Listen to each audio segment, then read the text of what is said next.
Mic check, mic check. 1, 2, 3. Mic check, mic check. 1, 2, 3. Mic check, mic check. 1, 2, 3.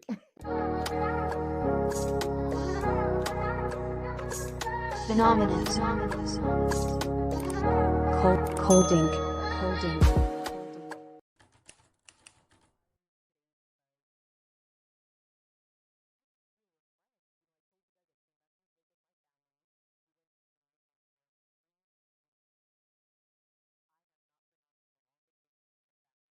We couldn't even imagine what 2024 would look like. And now that we're in it, it's a huge blessing. It's an honor to be able to say that we are in 2024. We've overcome, we defeated, we dominated, we did some things, we accomplished some things, and here we are. So, guys, thank you for joining me and thank you for taking care of yourselves and doing the best that you can to be great and do and keep doing and listen, thrive. For 2024, my word is audacity and thriving. I have the audacity to thrive through 2024, thrive all the way into 2025. And then we're going to make it into the other years. So, guys, I hope that you are having an amazing day, amazing afternoon, amazing night, wherever you are in the world. I hope that you are feeling amazing, wonderful, free, blessed, and just enjoying the beauty of life and what it has to offer. I feel so refreshed. I'm smiling. You guys know I'm always smiling. Smiling is my coping mechanism. When I tell you, I am so excited for our Funny Over 50 contest to kick off on February 9th. Hundreds of hilarious women submitted from all over the country. Now, Vicky Babb is 50 years old, and she's worked a day job for 21 years to support her kids while doing stand-up comedy at night. Take a look. I remember when my daughter was getting married, she came to me and she said, "Mom, I want to get married in a castle." Okay, I was like, "A castle? Ma'am, that sounds very expensive. Do you have a job?" She was like, "No, but between you and Daddy, it's about $400 a person." I was like, "Ma'am, I drive a bus. Okay, I drive a bus. If I didn't get married in a castle, ain't nobody getting married in a castle. All right." I was a bus driver for New York City Transit for 21 years, right? Yes, I saw that. You couldn't tell me I was not gonna retire from transit, collect my little pension, you know, live comfortably, go maybe, I don't know if I hadn't decided if I was gonna stay in New York, but for the most part, I had no plans after retirement, right? Right. Due to a disciplinary charge, I was up for demotion. And they wanted to demote me to a cleaner for when I left transit, I was making $37 an hour. $37.42 to be exact. The cleaner position, I would have been making $29 and some change. The way these people tried to convince me to take that demotion, and I said, absolutely not. Yeah. My spirit would not allow me to take that demotion because I knew I had, in my mind, I had already given them 21 years of my life and I had 6 years left for retirement. I said, but knowing what I know of New York City Transit and many transit companies, the drivers, because it's an occupation that really compromises your health, a lot of the drivers actually our mortality rate is very high. So a lot of the drivers actually pass away before they even retire, Wow. right? And it's usually within when they have less than 5 years to go to retirement, they die from diabetes, stroke, heart attack, whatever. It's really, really, it's really bad. And because our health becomes so compromised from sitting down all day, we actually have lifetime medical from when we leave. Retirement age is 55. If you live to be 100, you have 45 years of free medical from New York City Transit. That's That's nice. how that's how much your health is compromised on the job because so they know. So Yeah. as a way of trying to entice people to stay, To they give you that promise this long. lifetime medical, or Yeah. you get medical coverage until you die, right? So I was looking at it as I've already given these people 21 years. I'm now supposed to give them another 6 years of inhaling fumes and cleaning asbestos. Yeah. Like, I really had to think about myself. I said that would break my spirit. Hmm. And so people were saying, "Oh, but I know cleaners who, because when I left, I was making six figures a year. I think when I left, I was making somewhere in the neighborhood of $130,000 a year, right? Cleaners were making $100,000 a year, and no one could understand why I did not want the job. And I had to say, like, my friends who were closest to me, I said, because my purpose in this world has not been fulfilled. And there's no way it's going to be fulfilled being a cleaner. Now, this is not to knock anyone because, I already know to myself if my children were little, and I had to provide for them because they weren't guaranteed lifetime medical, right? I Yeah. would have had to take that demotion. Um, but I had already started gaining notoriety and coming to prominence. And I said, you know what? I'm going to pursue this full time. And I already know how they talked about me. The rumor mill was crazy. I can't even begin to tell you the way the phone calls I would get. I heard what happened. Did you hear what happened? Yeah, I mean, it was you would think I was in some sort of sex scandal the way they were talking about me. But Yeah. what it was, I had already started doing comedy shows. I had already started going viral. So it was more people mocking me, like, Hmm. oh, she thought she was going to be some big time celebrity. And now look, you know, they're going to demote her because from what I heard, they were going around saying, oh, you hear who's about to be a cleaner? Like, Yeah. oh, she thought she was some celebrity, but she's still getting demoted.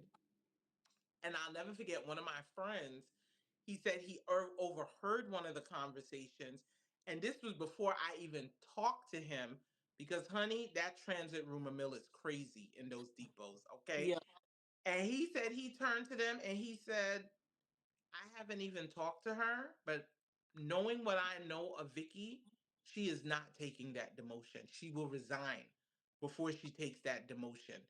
I don't know if they had an actual bet, but some people were so convinced that I was You're going to gonna be demote. demoted. And I resigned without a plan. My only plan was to take this seriously, to pursue it full time. Um, and then one of my followers reached out to me last year, September, to tell me about Sherry Shepherd's show and how she was searching for women over 50 to be comedians. And they had her name is Minette. I remember that because Oh, I really, Manette. yeah. And I don't remember her last name, but I looked it up. I did the audition tape. I submitted it and everything.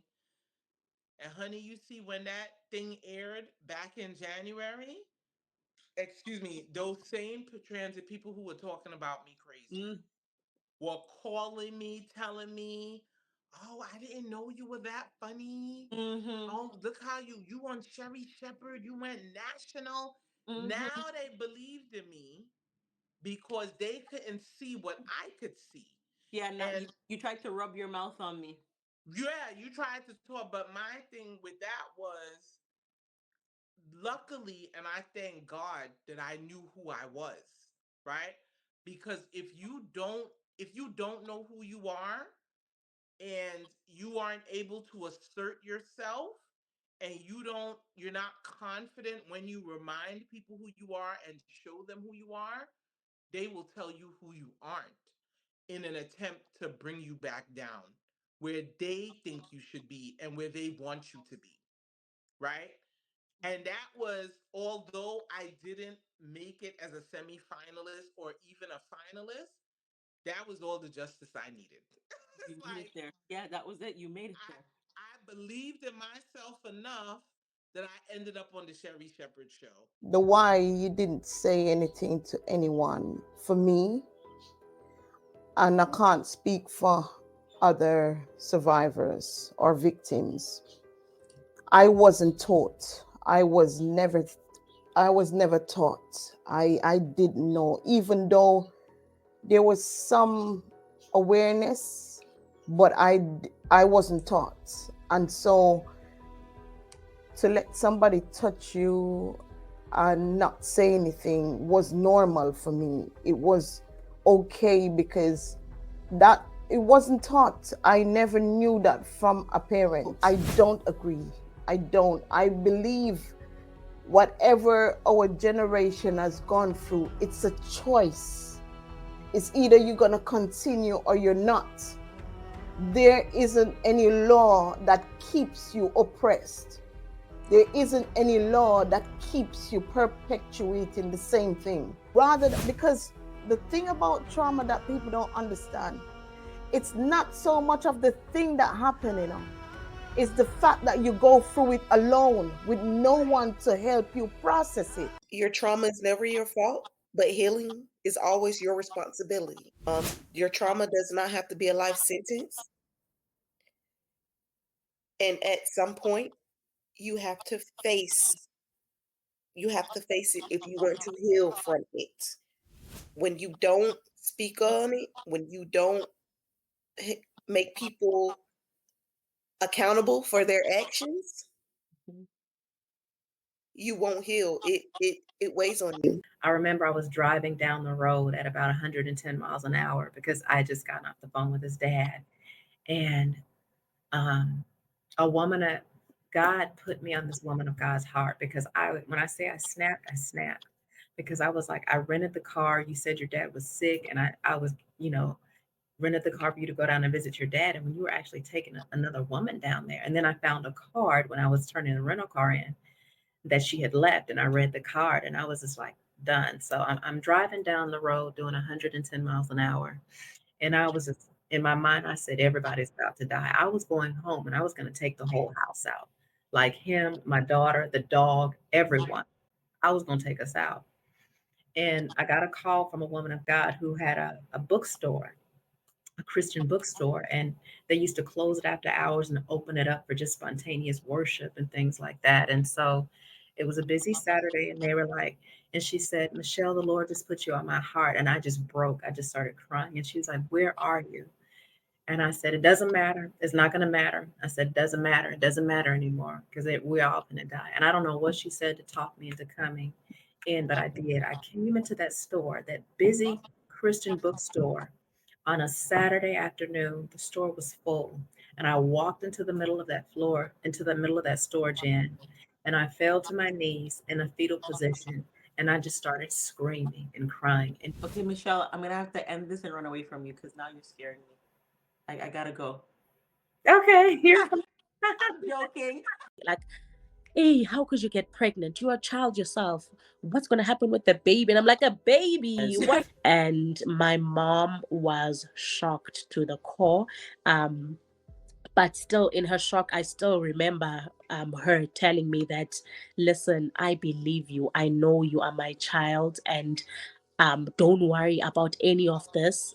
He was wrong for doing what he did to you, and I am going to fight it for you as your mother. So don't worry about anything, and I still love you more than. And now that's when also finding out that he is actually denying it, that he didn't do it, and he is out on bail. And this fear overcame me. I was just so fearful of him. I was just so angry. Now even the people around me, I was like, how could my grandparents not notice? How could my mom not notice? How could my friends not notice? And just like as you said, I was just now reaching puberty, and at school boys were starting to notice me, and I became fearful of men around me. Try to learn the seasons that your friends are in. And if you don't know what those seasons look like, ask, you know, what does it look like when you're sad? Like, how do you handle being sad or going through a season of coldness, and what does it look like when you're winning? What do you like to do to win? How do you like to celebrate? Different things like that. Just like we would get to know a partner, we're asking all of these questions at the beginning. Like we're getting to know folks for real because we don't want to put ourselves in a situation we don't want to be in. But I think with our friendships, we should be a little bit more open to discussing our feelings and how we handle situations before the situations come. A lot of y'all in the Gen X generation, you won't even look out for them. Won't even look out for who, sis? That's not my damn car seat, all right? In my post-parenting years, after I don't raise my kids already, I got a whole car seat in my dream vehicle that I bought with my own coin for my grandchild.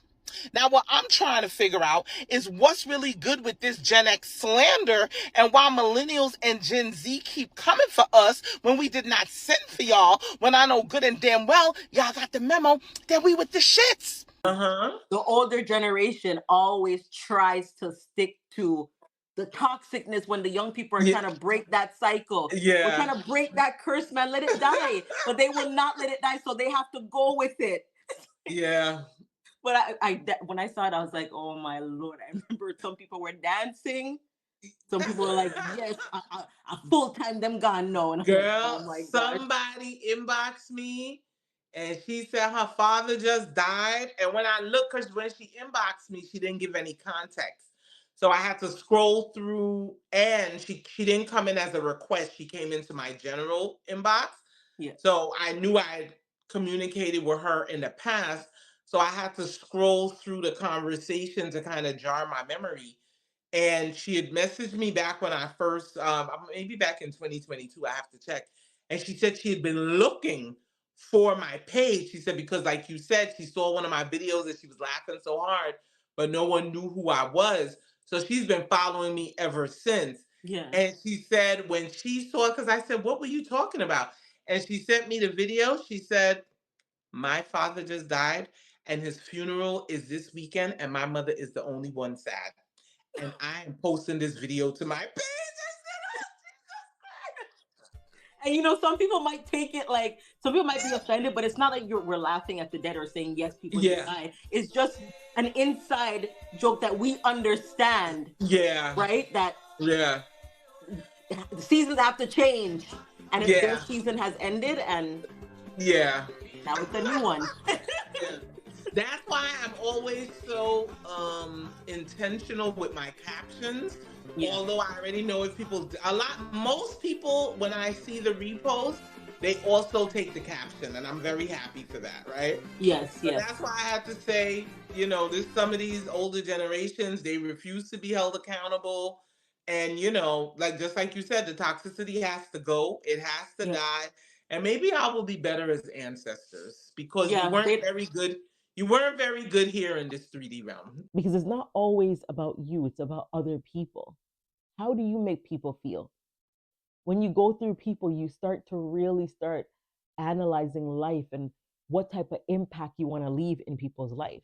How do you want them to feel when they're around you, when you're no longer in their life? Do you want them to be reminded of all the bad things that you guys have gone through, or when they hear your name, they cringe like,